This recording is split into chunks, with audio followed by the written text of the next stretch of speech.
what do you love? You know, what do you love? Do you love Mm. building teams? Do you get the biggest excitement off of, hey man, I'm able to hire people. I'm able to set them up for great opportunities. I'm able to have somebody employed with our group for 10 years and invest into them. Is that what you love? Or do you love the other portion of it where you're able to reach somebody and get them started on their own and advise them and what the right brands to grow with and use some of your expertise in that standpoint, or do you love opening up new concepts and maybe doing it with different people and partnering with them? Like, I don't think that there's a wrong approach for you, man. I think that what you're currently doing is awesome. And obviously you're a person of faith. That's something I'd be praying about, man. And I think the Lord will direct you in the direction that you should go, man. But I think as long as it's stemmed in love for people and caring about people, and you may even be able to do a little bit of both. But if it's rooted in that, I think you'll be happy and it'll likely go well. I think once our eye gets off the ball and we just kind of focus on what's going to make the most money. And I'm not opposed to money, but money for the sake of money versus money for the sake of Mm. people and legacy. That's a big deal, man. Yo, yo, yo, this is the Streetwise podcast, where we help you level up your game, level up your leadership, and level up your life. I'm your host, Matthew McReynolds. I'm a multi-brand franchisee, and I'm a franchise consultant, which means I help people find, launch, and build their ideal franchise business. My main goal is to help you get off of zero and become the person that your dreams need you to be. Buckle up, get your popcorn ready. Let's go. Let me ask you this, because I've always been super curious about this. Why does Uh it huh. seem that the food, and I could be completely wrong, but Uh why huh. does it seem like food concepts don't tap into broker networks in the same way that the home services brands, like all these other huge FSOs that work with like the other industries, but not necessarily food franchise brands? Is there like a strategic reason for that? Yeah, frankly, man, I disagree. When I was Come on. with Quiznos, we used to use brokers. When I was with Okay. Salad Works, we use brokers heavily. I think it just depends on the brand.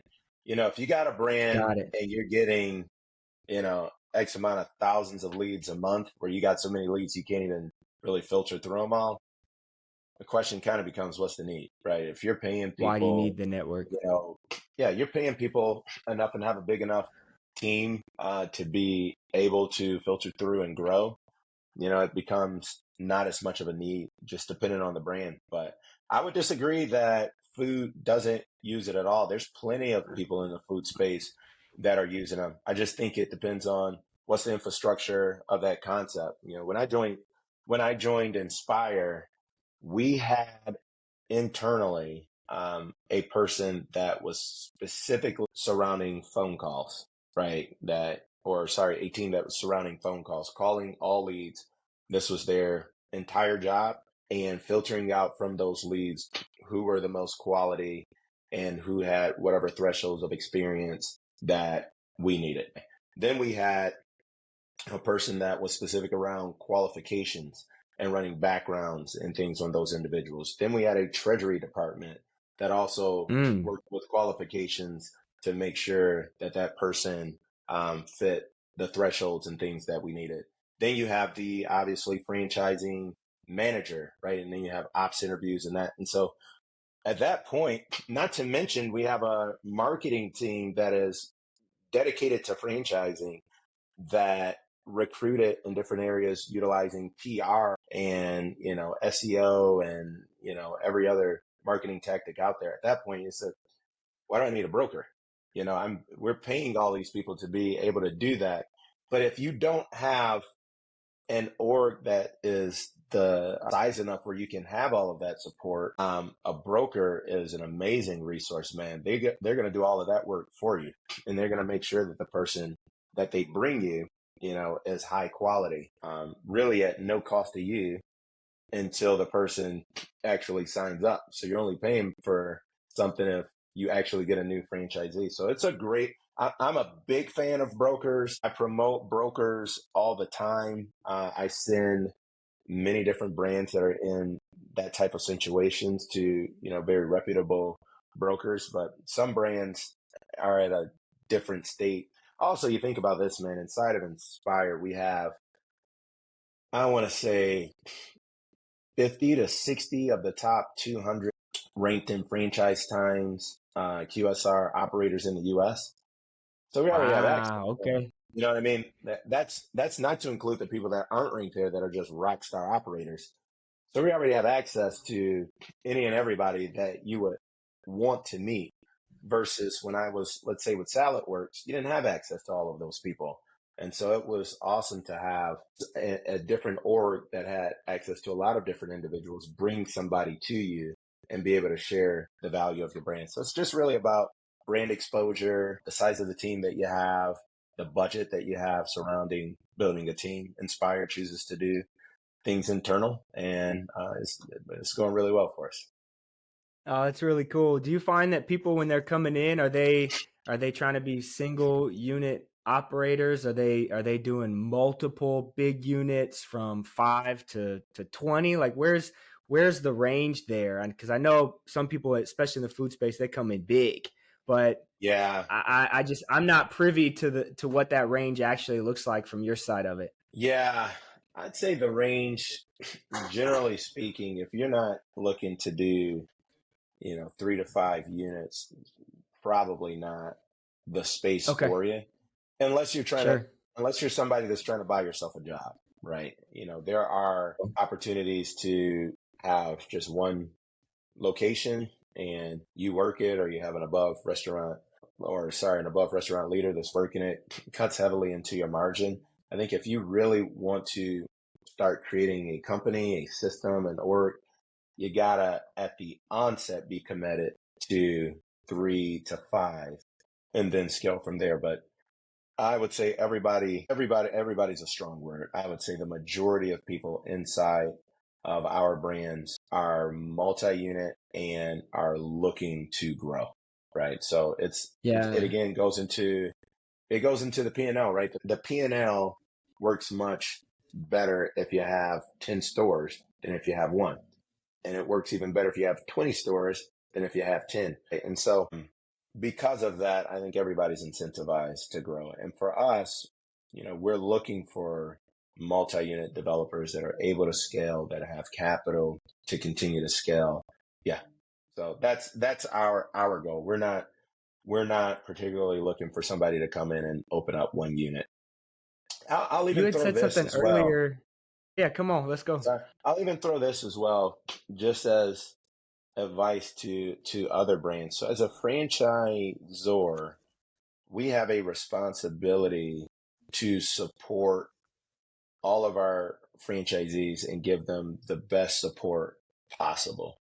If I have an area where there is one person that owns 20 stores, or in that area, there are 20 stores owned by 20 different people, it is going to be harder for us to to support those 20 people the same way that we could support that one. So even from a bandwidth standpoint and how many individuals you need to hire to support your franchisee, it's better to have multi-unit developers inside of your org if your brand can do it. There's some groups, like if you have I don't know, a Goddard or something like that, and you're talking about a school, that's different. And that even goes to what we were talking about earlier, man, about retention and turnover and things like that.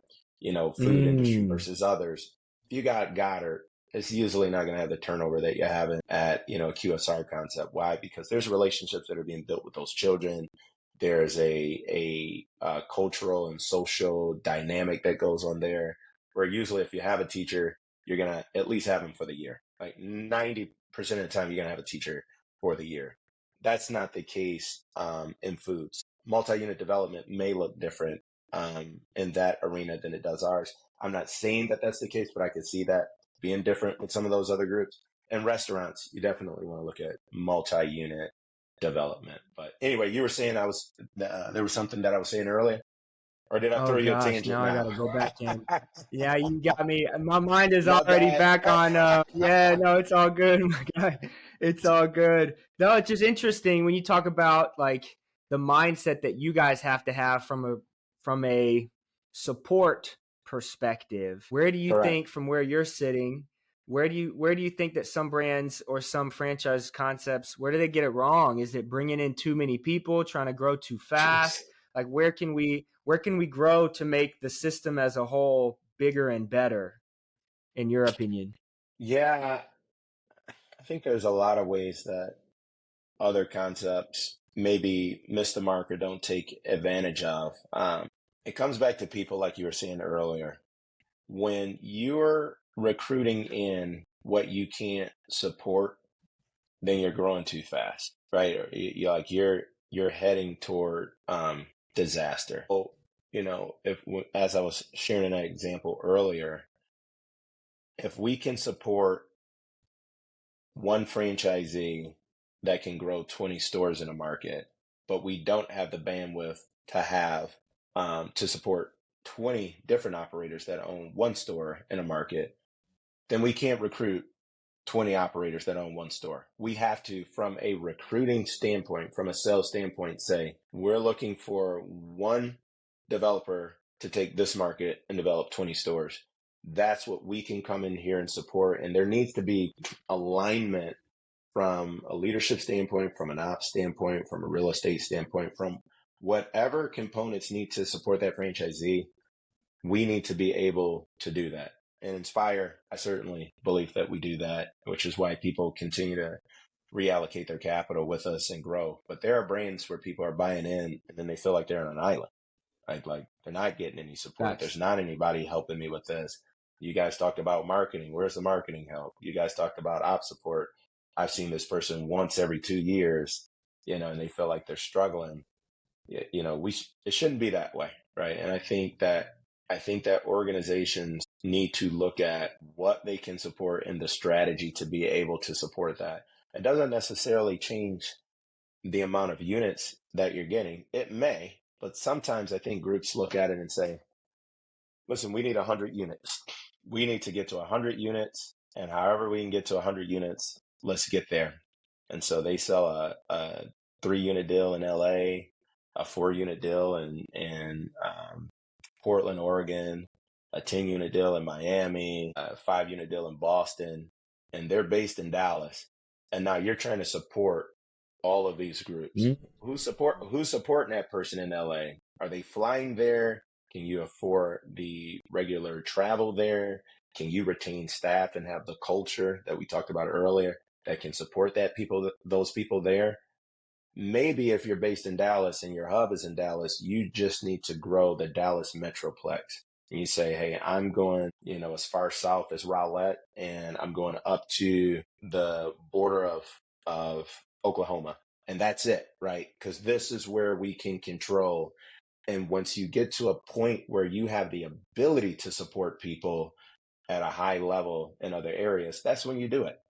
So I think it's imperative for us as franchisors to be aligned with that. Unfortunately, there are people that's not been that experience, and then they come over to us, right, and they get the support, and it turns into better opportunities for us. But yeah, it's important to be able to support your groups. If you're not doing that, then I think you're frankly being irresponsible. Man, so I got what I had earlier, but before I just think that I really appreciate that sentiment, because I think we forget, maybe we don't forget, maybe we don't care that we got these people that are out here and they've worked their whole lives and have invested everything that they Yeah, have into these brands, and they're doing it. Not a lot of these folks, yes, there's groups, there's private equity, they're doing it specifically for the investment, but some of these guys, yeah, especially the ones that I talk to, that are just in my circle, because of the direction that I'm going into this, they are looking for a lifestyle and a legacy shift, and they're really looking yeah. to build something, not just to put it into a portfolio, but to literally build and leave a legacy for themselves, Correct. for their kids, for their grandkids, and the stewardship of that. is so important, then it just gets left by the Yeah. wayside when we go too fast, I think. So I Yeah. appreciate that sentiment for When you sure. when you take your eye off the ball, and you don't have the peripheral vision as well to say that, hey, this is impacting Mm, somebody's family. mm, I think about that, man, when we do deals, and I'll tell you, not only do we think about that, or does my team think about that, our ops team thinks about it, our treasury department thinks about that. We want to set people up for success, which is, what we said earlier. And if we're a company is making decisions that does not have the franchisee's best interest in mind, it's you're not going the right way, and it's not going to at that point just be a company operated entity, right? Don't franchise, just run your own stuff and mm. make your own decisions based upon that. When you're franchising something, we really got to have the franchisee's best interest in mind, which is, again, man, one of the reasons I'm um, honored and happy to be an Inspire Brands. I learned that here, man. I've never seen it implemented any better than being here. Obviously, with any concept, there's going to be some disagreements or frictions or anomalies, whatever. Sure. But as a whole, I will tell you, every one of our brand presidents, even our CEO, chief growth officer, they all wildly committed to profitability of the franchisee. Because again, we're predominantly franchise. So if they're not profitable, we're not profitable. So we're going to ensure, with as much effort as we can, that we're doing everything possible for them to be Come profitable. on. So we have that in mind. And then beyond that, we have their best interest in mind for success. Even the lender relationships that we reach out to, I was on a call yesterday with one of the guys in our treasury department in a bank that's doing some unique things to try to get more African Americans into franchising. And our treasury department drilled these guys with questions. Now again, let's peel back on this. There's an effort to get more African Americans into franchising, and this group is going to fund it. We could frankly just say, great, man, send them our way. We'll filter through and let's open up as many stores as we can. It's going to be a great story, right? Let's just do Mm. it. Get more openings, get more commitments, get the PR off of it, and go from there. Our treasury department drilled these individuals with questions about the term sheet, the investment timelines, when do payments start? Does it start during construction, after construct? Like things I'd have never thought of. They drilled them. Why? Because they want to make sure that when these individuals come into Inspire Brands, that they are going to be successful financially, even as it relates to their relationships with banks. And so just to work with people like that are super committed to the franchisee being successful, it's awesome, man. It really makes you excited to go to work, man. Mondays are some of my favorite days, dude. The weekends, I love the weekends, but I'm like, man, I honestly, I honestly have to have a discipline to stop working on the weekends because I love it. I love the Yeah. people that I work with. Like these people have become family to us, and so it's an honor. It's an honor to be a part of Inspire Brands, man. Man, I appreciate what you're putting out. Do you have a hard cutoff time? I should ask I that in the I do beginning. I do not, man. But I tell you what, I do have is a dying computer. So I'm gonna hopefully you can edit this part out. I'm gonna Yeah, take we'll edit this part out. that little break segment, plug this puppy up so we don't have to restart again. Yeah, no, you got it, man. No, you got it. This is good. This is good stuff. So the thing that I was Oh, going to ask you ready. earlier, Uh-huh. the thing I was going to ask you earlier was about you had mentioned trying to build out more stores in Dallas, and Yeah. when you said that, I was thinking about it a little bit later, and was like, y'all got more room to build stores in Dallas, restaurants in Oh yeah, Dallas? brother. Yeah, brother. Yeah. What does If that you look go to like? Like, because I passed a Dunkin' on the way up here. I mean, I know there's a Buffalo Wild Wings just around the way as well. Like, what do you look like yeah, from a demographic standpoint when, Inspire Brand is looking to put restaurants in a geographical area? well, it's really around brand performance, brand recognition, and the consumer's behavior, right? So if you go to Boston, the home of Dunkin', bro, there's a Dunkin' on practically every corner. I mean, there are more Dunkin' cups in Boston than there are people. So you look at the penetration rates there. You look at the penetration rates there, and you may think, man, how is it possible that there's this many Dunkins and people, and they're still profitable? They are. It's like one of our best markets is Boston, where we have the highest penetration rate. Then you go out from there and you look at New York. Again, Dunkins are thriving and everywhere in New York City. And so you look at an area like Dallas. Dallas is one of the fastest growing metroplexes in the US. And, the Man, come on. diversity of Yes. consumers there, you're getting people that are coming from the Northeast, they're coming from California. Some of them are even moving there from Florida, because of the Other value that you're finding countries. in that place on other countries. Yeah. And you think about Austin as well. There's plenty of opportunity to continue to grow in markets like that, man. But it's really, multifaceted though. We can grow, but we need to grow um, with intelligence, right? And with wisdom. You don't want to put too many stores there too fast. You want to give stores time to mature, so that, and so that the consumer isn't split in decision. This becomes your Dunkin'. Now we plug this other one over here where there's a different traffic pattern. We have to have the right franchisees there that have the culture that are able to scale, right? So that the turnover Yep. and the performance is laid out right. And so, yeah, there's plenty of space in Dallas, man. And you start thinking about those surrounding areas. You think about Allen, McKinney, and that whole corridor, that 75 corridor going up to Yep. Oklahoma. I mean, you guys are building lagoons out there left and right. You're building a new airport out there. Universal Studios is coming to town. I mean, it's a place that everybody's trying to move on fast. I even think of Okay. out of Chicago. Out of Chicago, there's a brand called Portillo's. That's Oh, I'm one very of familiar the with Portillo's. yeah Yep. one of the highest performers in Chicago, and they've just hop, skip, jumped right over to Dallas.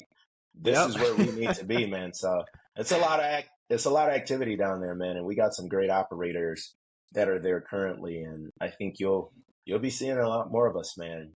And Let's also go. the rest of the Inspire portfolio, man. Like I said, we got Jimmy John's, Arby's, Sonic, Buffalo Wild Wings Go, Baskin Robbins. Dallas is a place to be, man. So I told you, it's the second D. It's the second D in the U. The First is second Detroit. D. First is Detroit, and then there's Dallas, man. So we will be spending I'll much give you time in the that second one. D. I'll give you that one just because my allegiance is still to Austin where I grew up, so Okay. I'll let you have that one. I do love Dallas, and I've been to Detroit. Yeah, it's all right. It's cool up there too. I No, tease it's my really cool, man. And say Yeah, I what? tease I tease my buddies, man. Dallas does a lot of copycatting off of Detroit. Like Detroit was the D, now Dallas. They say the big D. Come on, bro. Then we were Motown. Now they call themselves Microphone City. I'm like microphone versus Motown. Okay. Come on, guys. I always throw shots at Dallas, but I love Dallas, man. It's a great area, man. Got family down there. You know a lot about Dallas. Yeah, you know more about Dallas than I do, and I've been here for dang near 10 years. So I know you got some love. I know you got some Yeah, love for it. Yeah, I love could for tell love just for the way you Dallas, man. talk about it. No, Love it's for cool. Dallas, man. So okay, just interacting with you, man. I just got to tell you, you seem like you would be a great person to work with, to work under, to be a part of. What do you look Yeah, man. for when you're building out your teams? Because if I'm listening to you correctly, I mean, you guys have so much room left to grow, and you're Yeah. hungry, and you're looking for that growth opportunity. And so when you on your internal team what do you look for in individuals, and what's kind of your mindset when it comes to like expanding out or really going deeper with the people that you Yeah. have? Maybe coach me up there. Yeah. I would say the first thing I look for is a person of integrity and that I can trust. I would take somebody that knows nothing about franchising and nothing about sales, that I can trust, that's honorable in their activities, that is responsible, that will do what they say and say what they do. I learned recently from my Gen Z nieces that means to stand on business. I need somebody that stands on business. Yeah, do what they Yeah, say and say 10 what toes they down. do. Yeah, 10 toes Yeah. down, right? Yeah, that's the first thing that I'm looking for out of somebody. The second part would be competency, obviously, your ability to naturally do this without, us training you and, conversations and engagement. And obviously we're going to train you on the value propositions and all of that and the strategy, but somebody that's comfortable engaging with people and connecting. And the third thing for me, man, is compassion. I'm looking for Mm. people that, again, first I need to be able to trust you. If we can't keep our conversations here, if our franchisees can't trust you, if you're not a person of integrity and trustworthy person, franchise sales will die fast. There are a multitude of regulations in place from the Federal Trade Commissions, from our company, even of itself, that especially when you become a public company. If you're part of a public company, which Duncan was at one point, now private under Inspire, you gotta have people that you can trust. That's number one. And then, like I said, second, competency, ability to do the job. But the third piece is compassion, man. And I say compassion because the the bulk of our job is relationships. We're not, Excel spreadsheet agents, right? We are in the people business and building trust with franchisees and building trust with our cross-functional team to execute against the plan. You need to be somebody that people can work with, that people can connect with, and you need to be somebody that can put yourself in somebody else's shoes to help move something forward, right? And so Mm. if our franchisee doesn't feel that from you and they feel that from somebody else, they will go with the person that they trust and that's compassionate over, the person that's just, good at a P&L and Amen. whatever, because things change, right? I think it's Zig Ziglar, I want to say, is the quote that if a person likes you, they'll listen to you, but if they trust you, they'll do business with you. Like, I'm looking for Mm. people that are able to make those connections. And again, like I said, a lot of our job is cross-functional relationships internally. You got to be able to have compassion with folks and work with folks and understand where they're coming from. Sometimes people have a bad day, right? And you got to be able to, connect with them and relate with them and sympathize with them, right? And sometimes franchisees end up in tough situations that they weren't planning on. You need to have, compassion in those situations. And when you build that relationship on those three things, so integrity, the integrity and trust bucket, the competency bucket, like you're actually good at what you do, and then the compassion portion of it, if you have that bond internally, the people that you work with will do anything they can to help your team advance and succeed in their goals. I promise it to you. Like, you Mm. will be first of line for everything that they can do to help you to accomplish your goals. And if the franchisee has that bond with you, they'll never even entertain another brand. They won't even look at it. Like, Mm. there are groups that say, "Hey, I'm 100% Dunkin'. I don't even want to talk about anything else. Don't call me." Like, it's like that. Wow. Yeah. Here's the beauty of Inspire, though, because now we're representing other brands as well.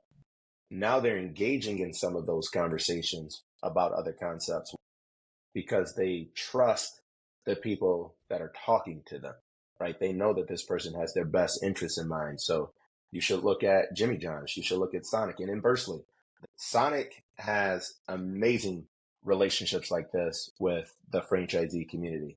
They don't even want to, I would call some of them. They're like, hey, we're good. Thanks for giving me a shout. Catch you later. They didn't even hear the pitch.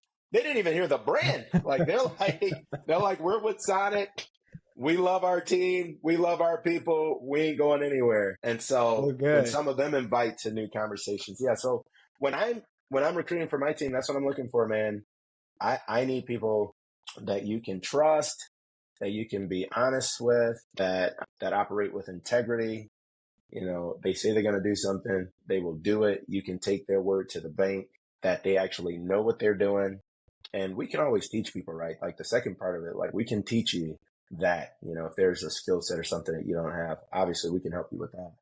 But then that compassion piece, man, compassion is what seals the deal, I think. And so I'm super fortunate to have a team of individuals that are, you know, 10 out of 10 in all of those buckets. 10 out of 10, bro. Love These it. people are just some of the Love it. best people to be around that you'll ever meet. Yo, thanks for listening this far. It's at this point in the episode that I want to talk about Streetwise franchising, teaching, training, building. Streetwise franchising. As a franchise consultant, it's my job, it's my absolute pleasure, and it's my mission to help aspiring entrepreneurs find, launch, and build their ideal business. I've been a franchise owner for almost a decade. I know what it means to struggle. I know what it means to build a team. If you're ready to get off of zero, if you're ready to build something for yourself, visit streetwisefranchising.com. Let's get the conversation started. Don't wait until tomorrow to build your future. It starts today. Streetwise Franchising. Stay humble, stay hungry, stay streetwise. Let's get back to the episode. Love it. Well, I appreciate that answer. As somebody who has built teams and been a part of the top layer of creating that culture for people coming in, it's so important to me to make sure that when people come in, when they leave, because I know nobody's going to stay with me forever. I've got some people that have been with me for longer than my kids have been alive, right? And my kids are getting old. Right. And it's just beautiful when a person leaves, to see them grow and to know that they're leaving in a better place with better opportunity. Now, not everybody's going to fall into that, right? Because some people are not the right fit for your culture. But no, it's really cool to hear that coming from you. So as we wrap this up, man, I see you. And the cool thing that I see about franchising too is that what you said earlier, that sentiment about the mentorship and people like coming together and providing education and supporting one another. I mean, that's been so obvious to me as I've made the transition from being, I mean, I'm still a franchisee, but now as a franchise consultant and now building out this platform, it's just so obvious where people are coming together and trying to add more exposure, but also education. What are you excited about? Like, you got any projects that you're working on? Any collaborations? Like, how has your network grown over the last few years now that you've kind of leveled up within Inspire and the organization, but really the franchise world as a whole? Yeah, man. I mean, we got a lot of projects inside of Inspire and inside of Duncan. You know, some of those are G14 classified, so I can't share them. I tried Now, to but get it. you'll see some new, you'll see some new exciting happenings going on amongst our brands. And I tell you what, many of them I don't even know about. We got an amazing chief marketing officer inside of Duncan, Jill Nelson, inside of Basket, Jared Grandinetti, and then inside of Sonic with Ryan. I mean, they always got something new and cool rolling out. So I'm just excited to find out about it as you are. But I'd say the thing that I'm most excited about external to Inspire that's being integrated in is really this vision of getting more minorities, specifically more African Americans, into franchising. And so getting to have a bit of a seat at that table. I'll tell you this, man. Like I said, I grew up in Detroit, Michigan.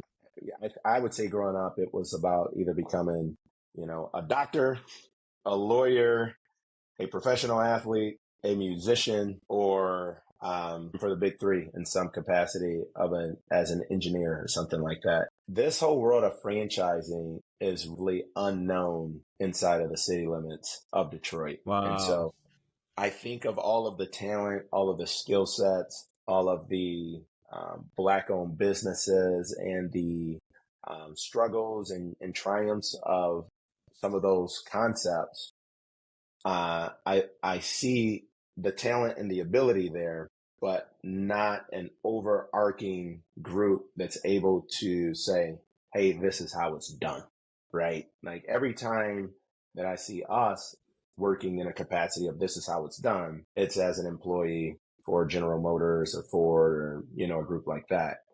Franchising is really, to me, giving that business privilege, the inclusion, the whatever the word is that you want to use, but the exposure and the opportunity to get into it by yourself or on your own, but not by yourself. I got to say that again. So franchising is the opportunity, the privilege to get into business by yourself, but not alone. So I'm owning this thing, but I have support all around me, right? And so I have people that understand construction better than any family member or cousin or anybody that you can call. In Detroit, it's all about, I'm going to call my cousin, I'm going to call my uncle, I'm going to call my this and that.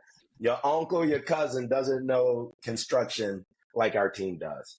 Your cousin, your uncle, your friend doesn't know marketing like our team does. Doesn't know real estate selection, doesn't know operation efficiency, doesn't have a marketing platform to expose, your brand to different things like that. And so I'm super excited to get more of African American community into franchising. So working with guys like John Lancaster, Richard Snow, Allison Hill, who's a part of Rourke Capital, is doing some tremendous work there with Paul and with just the whole group over there, man. Like there's a macro intentionality of saying, hey, like we see there's a miss here, right?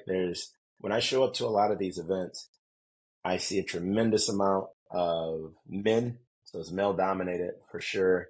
Certainly needs to be some work to get more women in there, but I see a diversity of people. Like it's not like this is just a white person thing. There's a lot of Indian individuals there. I see a lot of Latin individuals there, Middle Eastern, the whole gamut. Very few African Americans. And so being in a position now where it's my job to go out and find people for different brands, it's cool to be a part of a project that's going to help bring more African Americans to the forefront of the brand, man, and change some communities, change some mindsets, and then watch, like you said, the legacy play.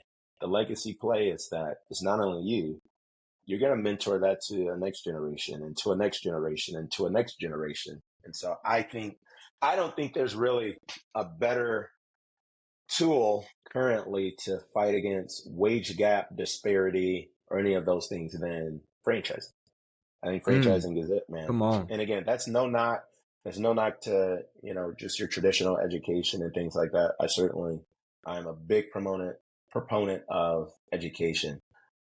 But I've seen people that have never stepped a day into a college classroom that are making more money than you'd imagine making, just going through the traditional undergraduate, graduate, and or PhD programs that are provided in the education vertical. Franchising gives you an opportunity to make a lot of money. And here's the other thing about it, as we talked about that legacy play.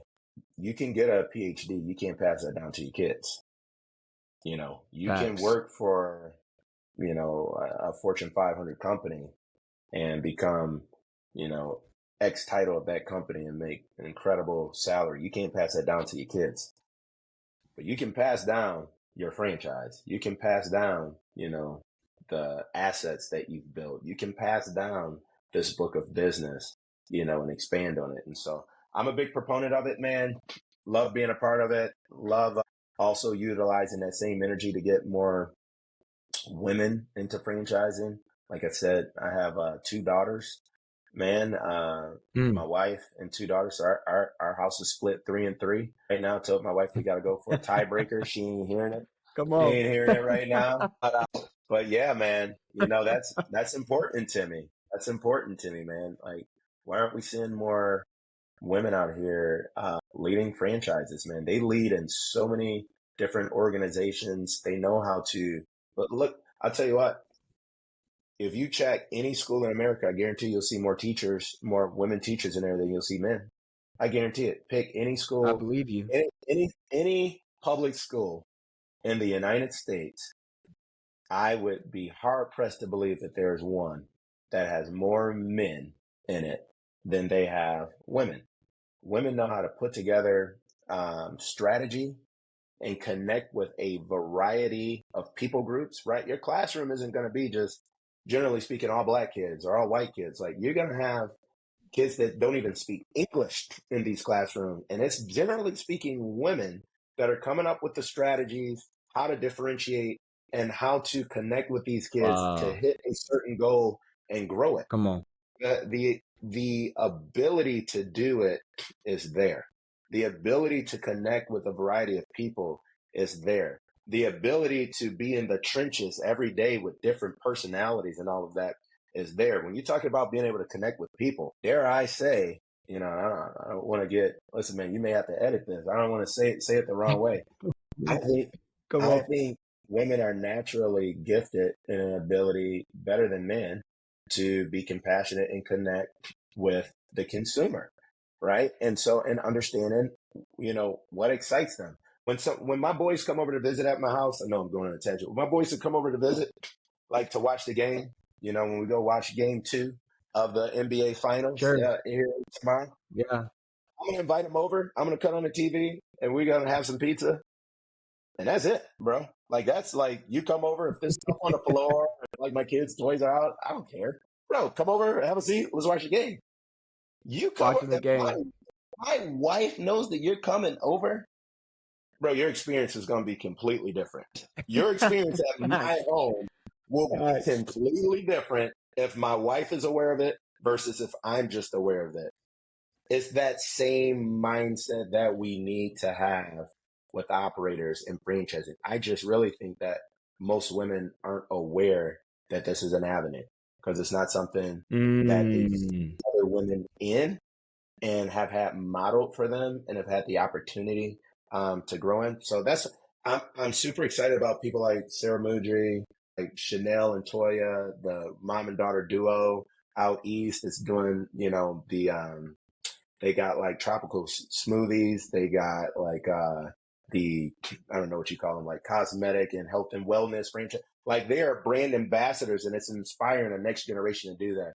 So I'm trying to come behind both of those, right? Groups that we have the talent, but let's get the exposure out there, man, and get more individuals out there, man. I think it'll make America a better place. I think it'll make this world a better place, man, and a better place for all of our kids. Man, that's beautiful. And it actually like plays really well to the last question that I had. And I'm actually going to do it a little bit differently than I usually Okay. do. So something that you said, I just knew there was going to be so much synergy before we ever met.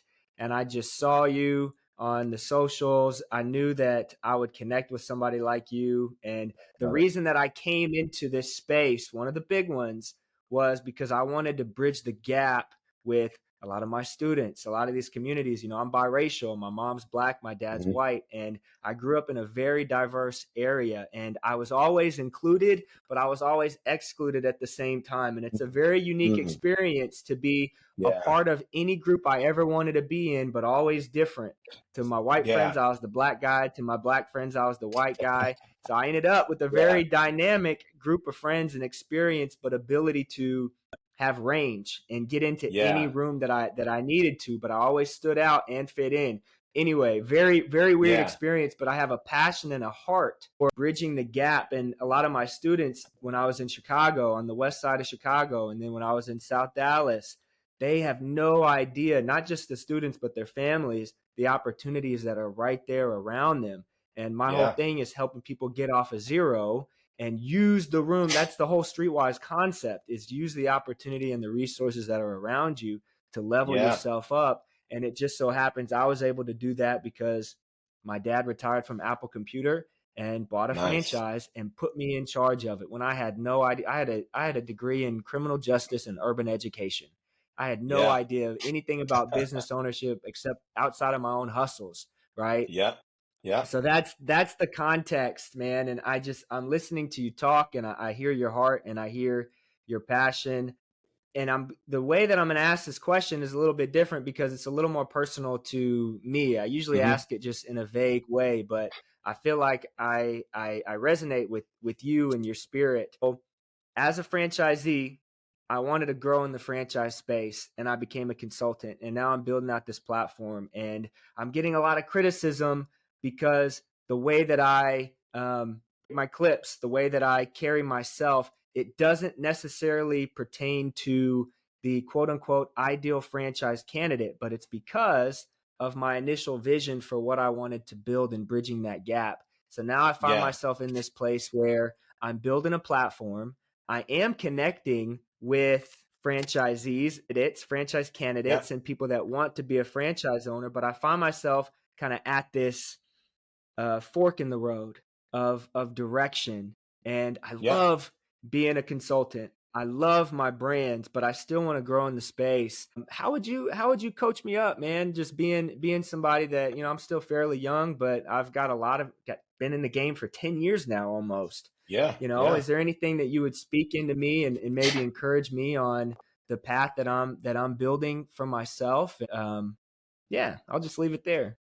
Yeah, man. Well, let me ask the question back to make sure that I understand what it is you're asking. Are you asking about the vision of scaling and going with other brands? Are you asking about your growing your platform here and who it is that you're trying to reach? Am I hearing it? Am I hearing it wrong? I want to make sure I'm answering because I No, got thoughts on that's both. I want to make no, sure I'm yeah, I answering appreciate what you're that. actually asking. I appreciate that. So yes, a part of me has always wanted to add more brands. That's Yeah. one side. A part of me is no, I want to go all into this franchise consulting game and just be broker. And I've got the leadership in place for my brands that I can Yeah. they're off doing their thing and they don't need me as much as they used to. And I've got this consultant path. Yeah. But at the same time, I've got a passion to just to be a part of groups. And I hear you talk about Inspire Yeah. and what you guys are building, and that's really attractive. And so there's like Yeah. three different pathways, and I'm sitting here looking like I feel like I got a win-win-win. But if I'm thinking about my family and I'm thinking about just connecting Yeah. with other folks, and I've been eating what I kill for a long time. Yeah. um so yeah, that's a little more context to the question, man.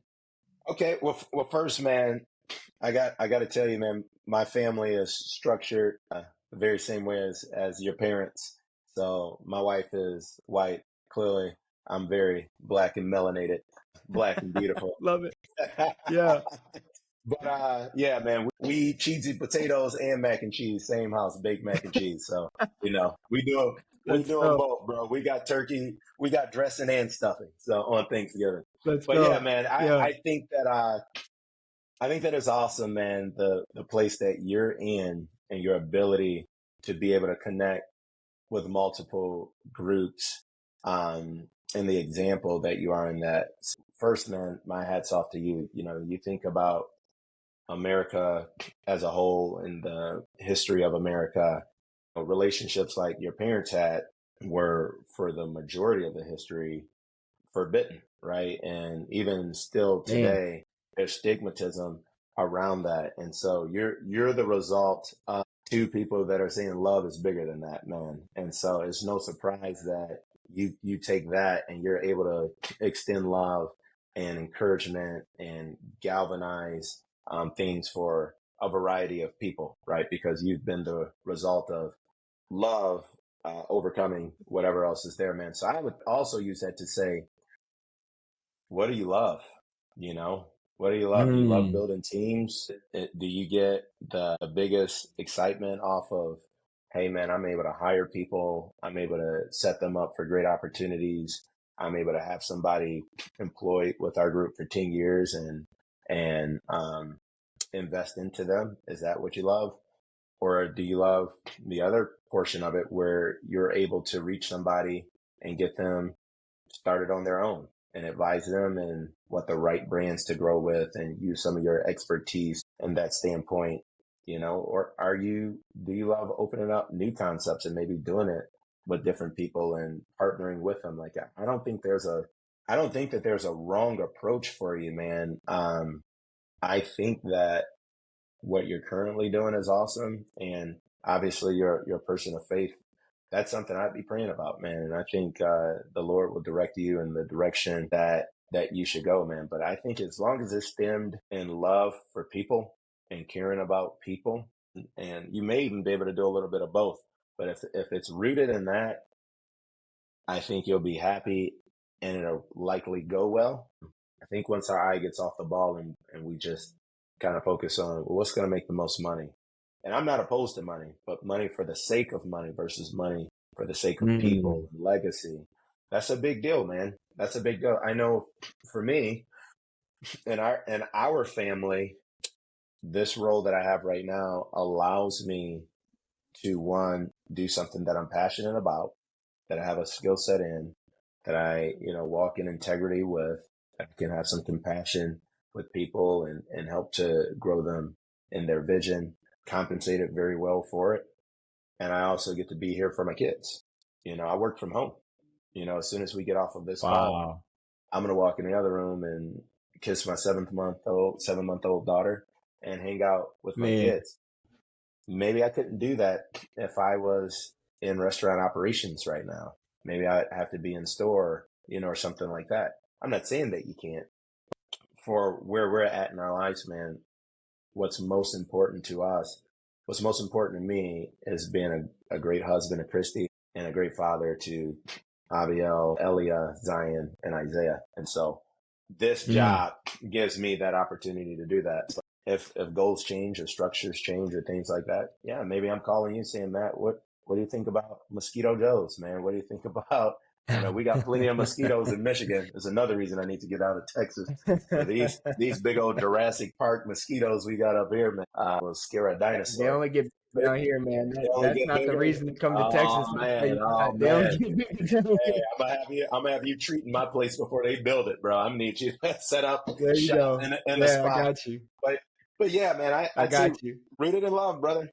Rooted in love, man. I do have a passion for, and obviously being in franchise sales, I do have a passion for and an excitement for you being in business ownership and individuals like you being in ownership because of what it does from an exposure standpoint, inspiring other people, and also what it does for your kids, man, and the life and the experience that they will have.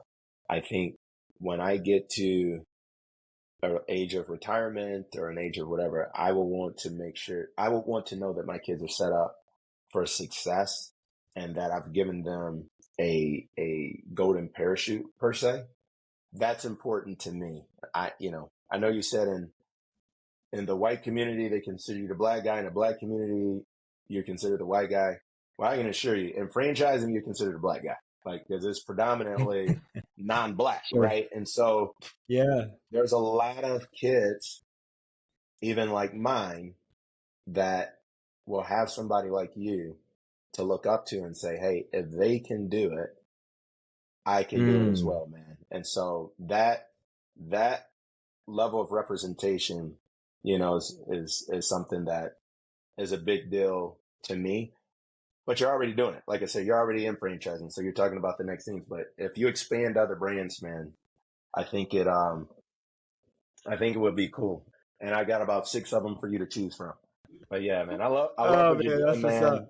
Yeah, I love what you're doing, brother. I'm proud of what you're doing, man, and looking forward to connecting more and more over the years. Man, I appreciate that, and I knew asking it in this way would be the way to go. I think that what I am going through in this moment, if I feel it, I know there's other people going through the same thing that are listening to it right now. And I asked the question to speak into them, but I also wanted to show somebody what it is like to ask for mentorship from a personal perspective and to be vulnerable and also to receive that feedback and to accept it and to take it and to not shy away from it. So I appreciate you for that answer. And I appreciate the love that you've shown just just on this platform. And man, I knew it. I knew it. I knew it. It was maybe the Holy Spirit just plug it like, man, hit Amen. up this guy. He's gonna Amen, be bro. one. Amen, Yeah, brother. to the listener, man, Amen, I bro. hope you took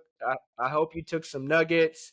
We might have to cut this one up and make two episodes out of it because man, there's just a lot of value in this one, man, and that's what it's all about. Like it, share it, reach out to Joshua Liggins on LinkedIn. And until next time, stay humble, stay hungry, stay streetwise. Peace. Peace. All right, everybody, that's a wrap. Thank you so much for making it to the end. Hey, if this episode added any value to your life at all, please like it, share it, give me a 5-star review. It's the only way that this show is going to gain traction and help more people achieve their dreams. If you're ready to start your franchise journey, visit streetwisefranchising.com. Let's set up a time to talk. Hit me up on LinkedIn. Until next time, stay humble, stay hungry, stay streetwise. Peace.